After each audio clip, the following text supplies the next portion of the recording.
दोस्तों, ये मालकिन अपने नौकर को पैसे देती है और कहती है कि जाकर मॉल से ये सामान लेकर आ जाना। वो कहता है ठीक है।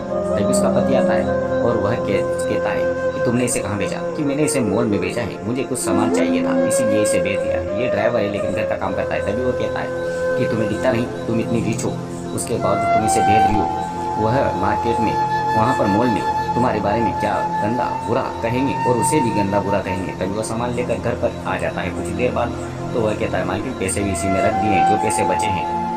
मालकिन उसको सुनाने लग जाती है कि तुझे दिखता नहीं, तेरे पास कपड़े नहीं है, तूने फटी टी शर्ट पहन रखी है, इसी वजह से मेरी रिच खराब हो जाएगी। मुझे कहेंगे कि उसका नौकर तो ऐसे फटे कपड़े पहनता है और यह मालकिन बन के घूमती रहती है। तभी वो कहता है मालकिन आपने जो कपड़े दिए थे ये वही है जो साहब के थे, मेरे बर्थडे पर आपने दिए थे, बस मैं कल से बदल लूँगा, कुछ पैसे इधर उधर से लाकर नए कपड़े ले आऊँगा। तभी वो कहती है कि तुम क्या सोचते हो कि मैं तुम्हें कपड़े दिलाऊंगी, इसलिए तुम ऐसा बोल रहे हो? तभी उसका पति कहता है कि मैंने तुम्हें उसे सुनाने के लिए, उसकी इज्जत को गिराने के लिए नहीं बोला था।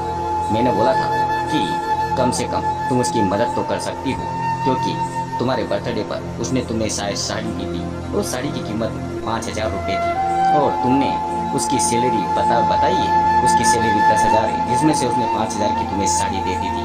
अब बताओ उसका घर खर्चा उस महीने कैसे चला होगा?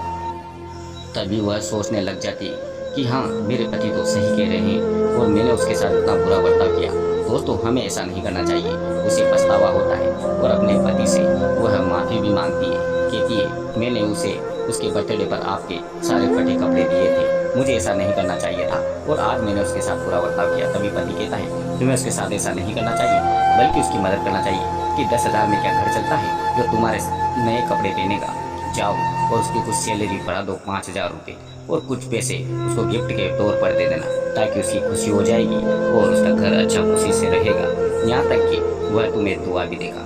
दोस्तों, वीडियो को लाइक सब्सक्राइब और कमेंट जरूर कीजिएगा। माता जी के दर्शन हुए होंगे तो, क्योंकि माता रानी आपकी मनोकामना पूरी करेगी। माता रानी के दर्शन तो देख लीजिए। अब उसके साथ जो होने वाला है यह देखकर चौंक जाएगी। वह जाती है और नौकर को कहती है कि ये तुम्हारी सैलरी पकड़ो। वह कहता है मैम, इसमें तो 15,000 रुपये है, मेरी सैलरी 10,000 रुपये, आप कैसे ले लीजिए? वह कहती है आज से तुम्हारी सैलरी में 5,000 की बढ़ोतरी कर दी है और यह 5,000 रुपये तुम्हारे लिए गिफ्ट के तौर पर है, तुम्हारे बच्चों के लिए और तुम्हारे लिए कपड़े ले लेना। मुझसे जो गलती हुई है मैं बस उसे ही सुधार रही हूँ।